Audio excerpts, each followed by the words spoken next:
Jour 11. De l'imitation du Christ. Livre 1, chapitre 25, versets 2 à 4.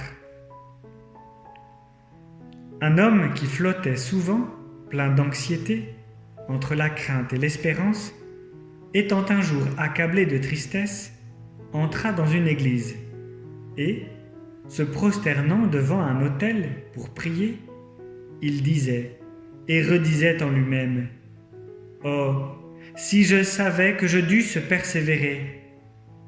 Aussitôt, il entendit intérieurement cette divine réponse : « Si vous le saviez, que voudriez-vous faire ? Faites maintenant ce que vous feriez alors, et vous jouirez de la paix. » Consolé à l'instant même et fortifié, il s'abandonna sans réserve à la volonté de Dieu, et ses agitations cessèrent.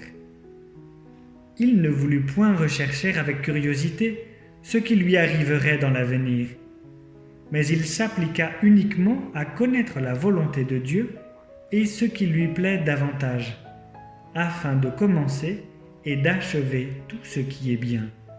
« Espérez en Dieu, dit le prophète, et faites le bien. Habitez en paix la terre, et vous serez nourris de ses richesses. » Une chose refroidit en quelques-uns l'ardeur d'avancer et de se corriger, la crainte des difficultés et le travail du combat.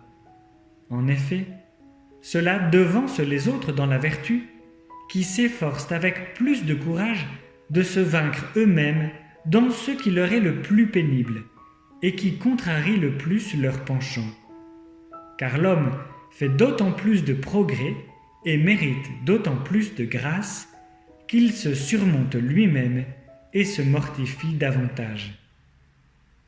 Il est vrai que tous n'ont pas également à combattre pour se vaincre et mourir à eux-mêmes. Cependant, un homme animé d'un zèle ardent avancera bien plus, même avec de nombreuses passions, qu'un autre à cet égard mieux disposé, mais tiède pour la vertu.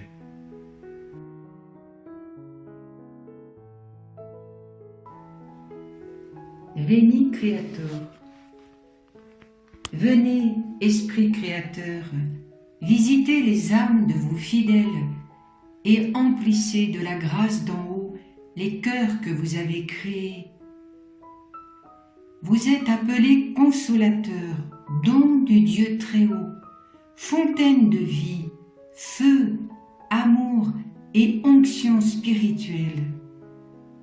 Vous qui répandez 7 dons dans les âmes, doigt de la droite du Père, solennellement promis par lui aux hommes, et qui mettez sur leurs lèvres les trésors de votre parole.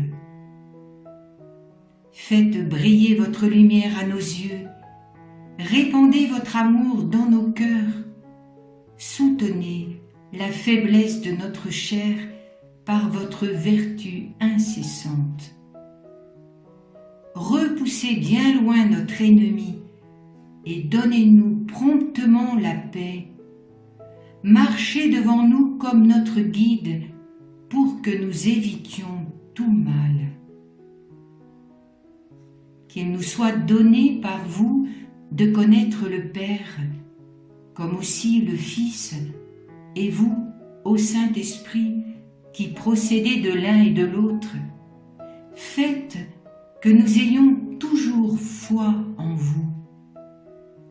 Gloire soit à Dieu le Père, et au Fils qui est ressuscité des morts, comme au Paraclet, dans les siècles des siècles, ainsi soit-il.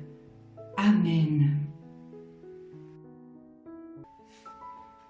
Ave Maris Stella. Salut, étoile de la mer, sainte mère de Dieu, et mère toujours vierge, heureuse porte du ciel. Toi qui fus saluée par l'ange Gabriel, Marie, Ève nouvelle, établis-nous dans la paix. Délivre les pécheurs, rends la vue aux aveugles, éloigne le malheur, obtiens-nous le bonheur.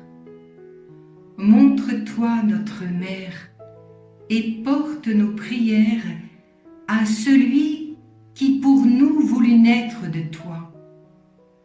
Ô Vierge sans pareille, Vierge douce entre toutes, obtiens de nous le pardon, un cœur humble, un cœur pur. Accorde-nous de vivre sur le chemin du bien, pour qu'en voyant Jésus, notre joie soit parfaite. Louange à Dieu le Père, gloire au Christ le Seigneur, et gloire à l'Esprit Saint, aux trois le même honneur.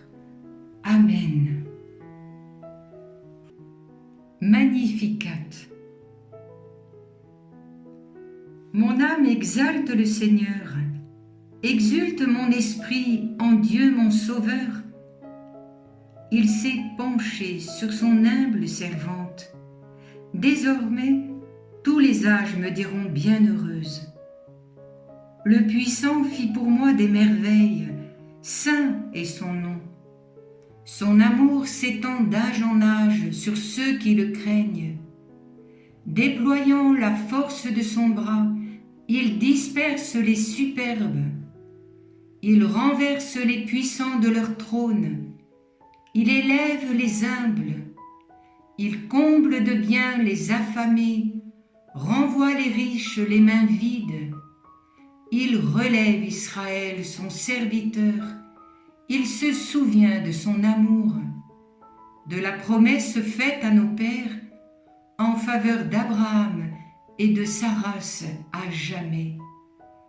Gloire au Père et au Fils et au Saint-Esprit, pour les siècles des siècles.